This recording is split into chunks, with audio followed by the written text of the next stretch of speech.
Hola, soy la doctora Concha, broncopulmonar infantil, jefe de docencia de la urgencia pediátrica de la Pontificia Universidad Católica de Chile y voy a hablarles sobre asma y bronquiolitis aguda. Lo primero que voy a decirles es que bronquiolitis aguda no es lo mismo que asma, y esto que parece como de perogrullo es algo que no hemos logrado, ¿cierto?, entender por completo. Seguimos intentando tratar la bronquiolitis aguda como si fuera asma. Y creo que eso nos lleva a hacer muchos tratamientos inadecuados, ¿cierto?, y a gastos innecesarios, y también un poco de sufrimiento para los pacientes. Les muestro, esta es la guía práctica clínica de la American Heart, perdón, de la Academia Americana de Pediatría, de bronquiolitis, que fue publicada en 2014. El 2019 se hizo una ratificación de esta guía, no se cambió. Y les voy a mostrar un poco los elementos fundamentales que tiene esta guía.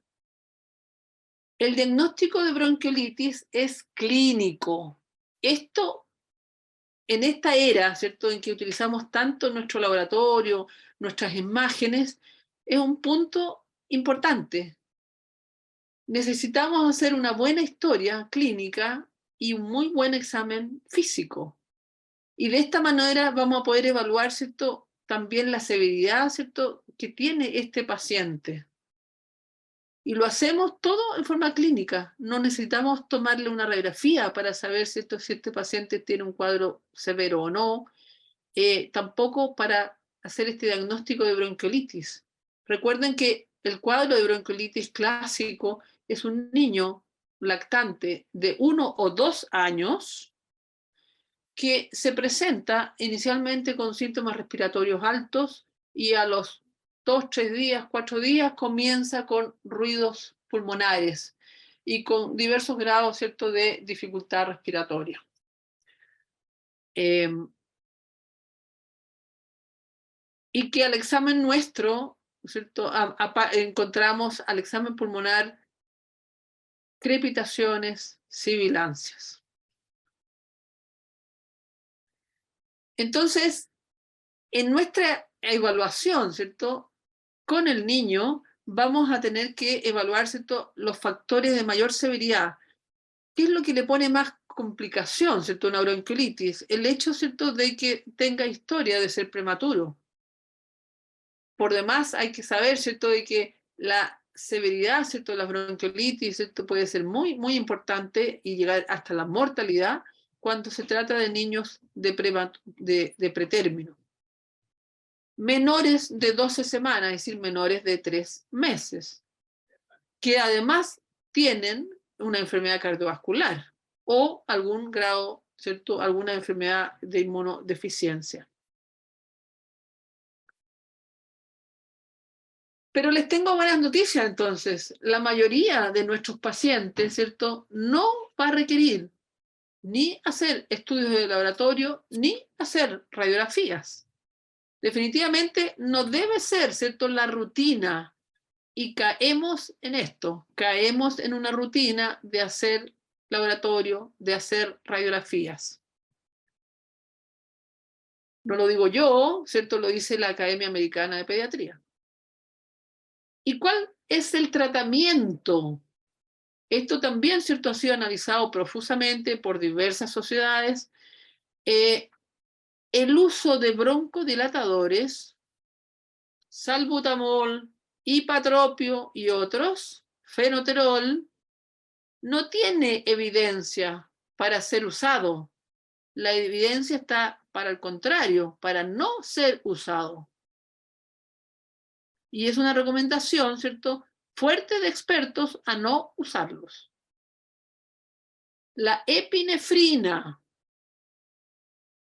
tiene una evidencia, ¿cierto?, de calidad aceptable y una recomendación fuerte a tampoco ser usado en urgencia. La epinefrina tiene un efecto mínimo, transitorio, no sirve para ser usado en bronquiolitis. ¿Qué pasa con el suelo hipertónico que como que abrió esperanzas de que iba a haber algo? Bueno, el suelo hipertónico tiene evidencia, ¿cierto?, de calidad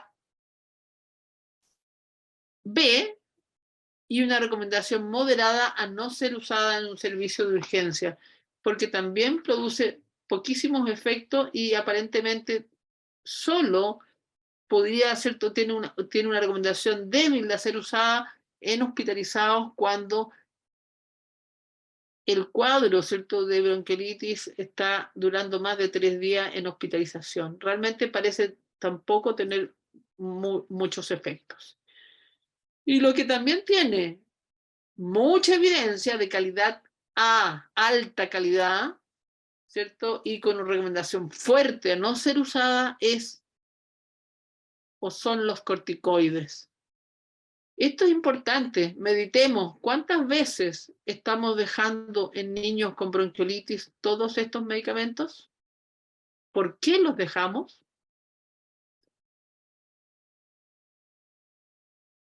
Y algo que también, ¿cierto?, en algunas urgencias, ¿cierto?, se utiliza, ¿cierto?, se tiene, ¿cierto?, digamos, el recurso quimioterapia, tampoco se requiere quimioterapia. La calidad, ¿cierto?, de la evidencia es B, a no ser, ¿cierto?, recomendado su uso.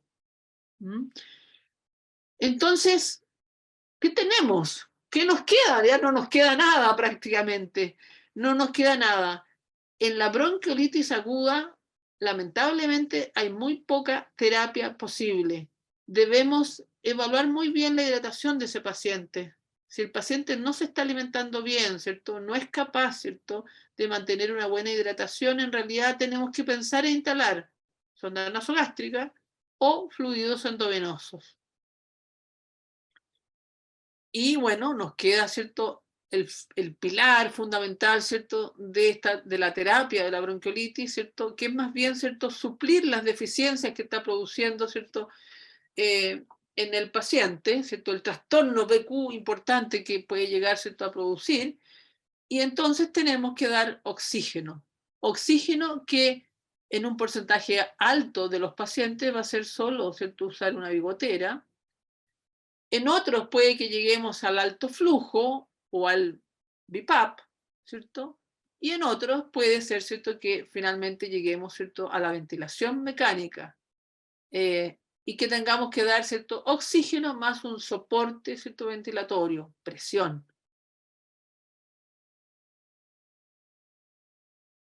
Entonces, recuerden, nos quedamos, ¿cierto?, con un paciente, ¿cierto?, que tiene que ser muy bien vigilado por los padres y deberíamos, ¿cierto?, nosotros insistir en un manejo muy racional, ¿cierto?, de los tratamientos, porque definitivamente no hay mucho que hacer. Ustedes me dirán, bueno, pero ¿y si hay antecedentes familiares de asma? ¿No podremos, ¿cierto?, hacer una prueba con broncodilatadores? Yo les digo, me parece razonable si es que hay antecedentes, ¿cierto?, en la línea, ¿cierto?, primaria de la familia, madre o padre, hermanos. No tíos, no abuelitos, no otros, que siempre, ¿cierto?, sale alguien por ahí que tiene algún grado, ¿cierto?, de alergia respiratoria. En eso probablemente uno podría, ¿cierto?, intentar, ¿cierto?, hacer, ¿cierto?, una terapia de prueba. Y probablemente tiene también en esos pacientes, ¿cierto?, con una gravedad mayor, severamente enfermos, ¿cierto?, vamos a probar quizás con un poquito más de insistencia estas otras terapias. Pero recuerden, bronquiolitis se trata con hidratación, con oxígeno y para la casa, harto aseo nasal. Bueno, nos vamos con la otra patita, como dice, con la otra patita, el asma. Y aquí les vengo a decir algo que creo que es importante repetirlo. Asma no es igual a tener harta tos. receptores de la tos tenemos en muchas partes, ¿cierto?, del árbol respiratorio y también en la vía aérea alta, nariz, faringe, de modo que no porque un niño tose mucho, vamos a indicarle broncodilatadores. No va a resultar, no va a haber, ¿cierto?, una respuesta a eso. Entonces estamos hablando de asmáticos cuando nos referimos, ¿cierto?, a niños que en forma recurrente presentan cuadros de sibilancias, gatillados fundamentalmente por virus en los niños más pequeños, y luego se agregan otros factores como la alergia. Aquí les traje el score de PRAM, Pediatric Respiratory Assessment Measurement, que es uno de los scores, ¿cierto?, con los cuales uno puede evaluar el grado de severidad, ¿cierto?, que tienen los síntomas del paciente. Perdón. Este score, ¿cierto?, evalúa retracción supraesternal, uso de musculatura del cuello, entrada de aire, presencia de sibilancias y saturación de oxígeno. Y con todos estos factores, ¿cierto?, determina un score que en su máxima expresión, es decir, la mayor gravedad, serían 12 puntos.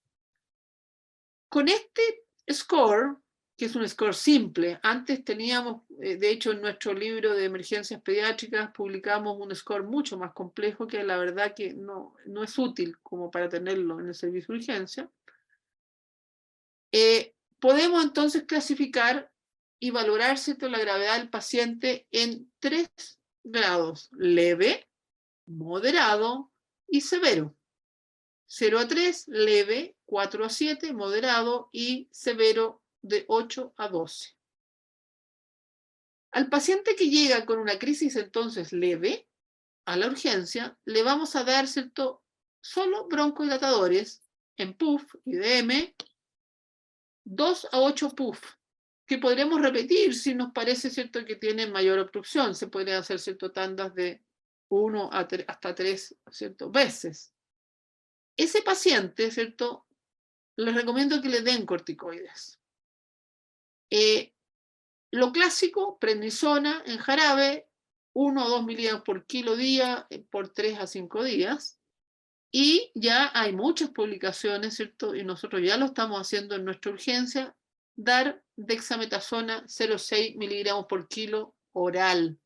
Le damos, ¿cierto?, de la misma ampolla de dexametasona, que vale poco, es barata la dexametasona, y le damos una dosis, y al día siguiente debería repetirse, según la mayoría, ¿cierto?, de los artículos publicados o guías publicadas hasta el momento, una segunda dosis similar. Si realmente el paciente es leve, podríamos, ¿cierto?, darle al día siguiente dexametasona oral, que hay de 4 miligramos en pastillas pequeñitas, que también pueden ser molidas, ¿cierto?, si fuese para un paciente muy pequeño. O lo que hacen en las urgencias americanas, que le dan, ¿cierto?, una jeringa con la dosis de dexametasona, ¿cierto?, que tienen que tomar al día siguiente.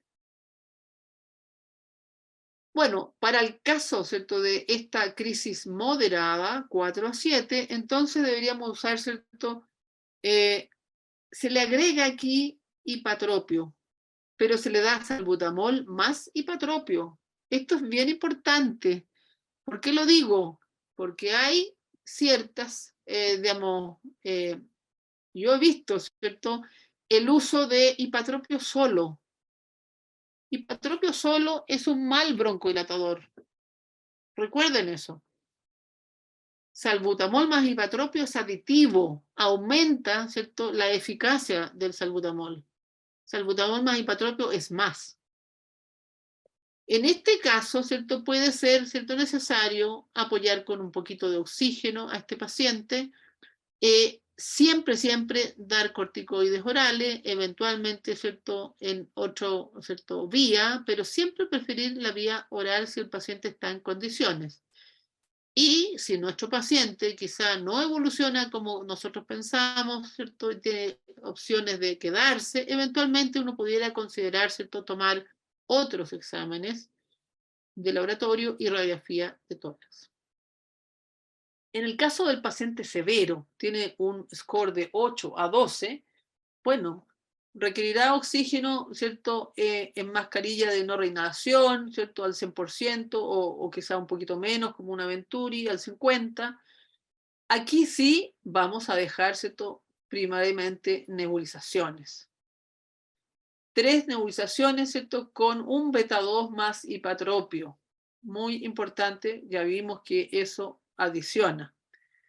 O, en algunos casos, ¿cierto?, hay algunos centros que usan nebulizaciones continuas. Dejaremos, ¿cierto?, los corticoides endovenosos, ¿cierto? Puede ser hidrocortisona o, eventualmente, algunos prefieren usar metilprednisolona. Y aquí viene una recomendación, ¿cierto? Si este paciente ya le hemos dado 3 nebulizaciones con salbutamol y hipatropio, le instalamos el oxígeno, ¿cierto?, le dimos el corticoide y sigue con un score severo de 8 a 12, lo que sigue no es solo darle más beta 2, hay que agregar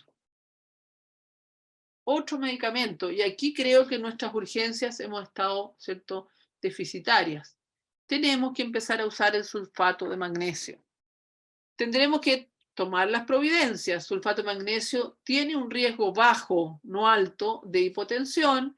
Monitoricemos a ese paciente si le vamos a dar sulfato de magnesio y demos bolos, ¿cierto? Tengamos, ¿cierto?, una buena vía extra, ¿cierto?, para dar bolos fisiológicos si lo necesita.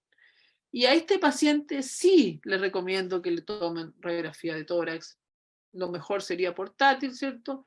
Hay que descartar, ¿cierto?, complicaciones como, por ejemplo, el neumotórax y exámenes para ir evaluando, ¿cierto?, cómo vamos a seguir en la terapia. Les recuerdo que hay nuevas publicaciones, ¿cierto?, de sulfato de magnesio, al menos me recuerdo en este minuto de 2, una en el Pediatric Pulmonology y otra en revista Andes, que demuestran que el sulfato de magnesio es eficaz. Es el arma que sigue al uso de los corticoides y los beta 2 y puede disminuir en un 30% la hospitalización de pacientes.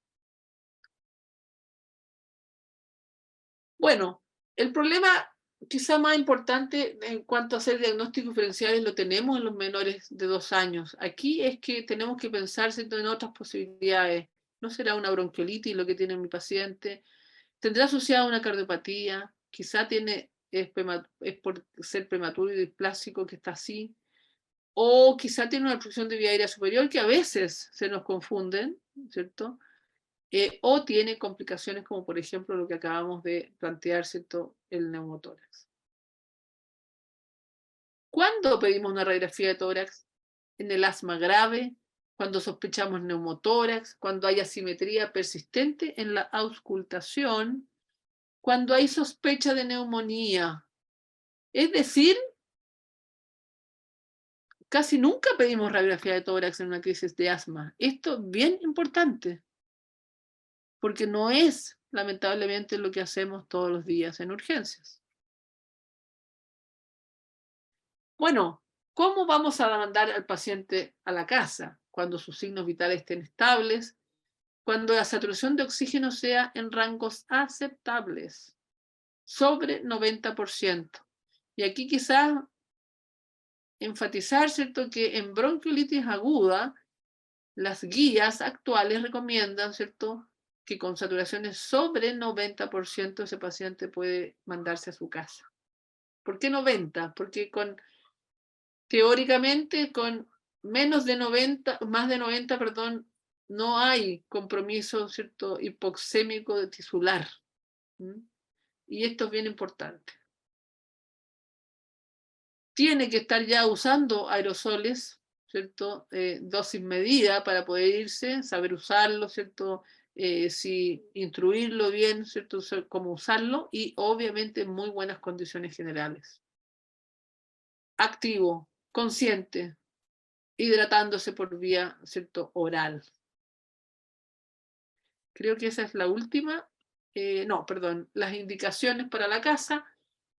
Uso frecuente de broncodilatadores, en general cada 3-4 horas, ¿cierto? Lo dejamos las primeras 48 horas. Recomendamos que si este paciente, por ese motivo, ¿cierto? Utiliza más, porque podemos hacer un plan de acción, ¿cierto? Si este paciente le decimos a los padres, vuelve a presentar tanta dificultad respiratoria como cuando llegó, hágale un set de PAF. Pero si le hace más de 10 PAF y sigue mal, y eso se lo hace en menos de una hora, estamos mal. Tiene que volver, ¿cierto?, al servicio de urgencia.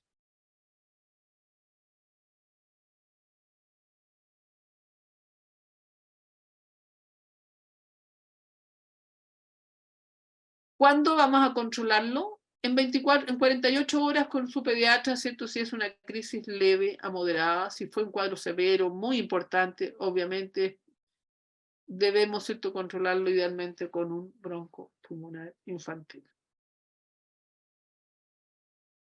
Eso era lo que quería decirles. Muchas gracias. Esta es una foto de mi ciudad natal. Aquí está el correo si alguien quiere escribirme. Gracias.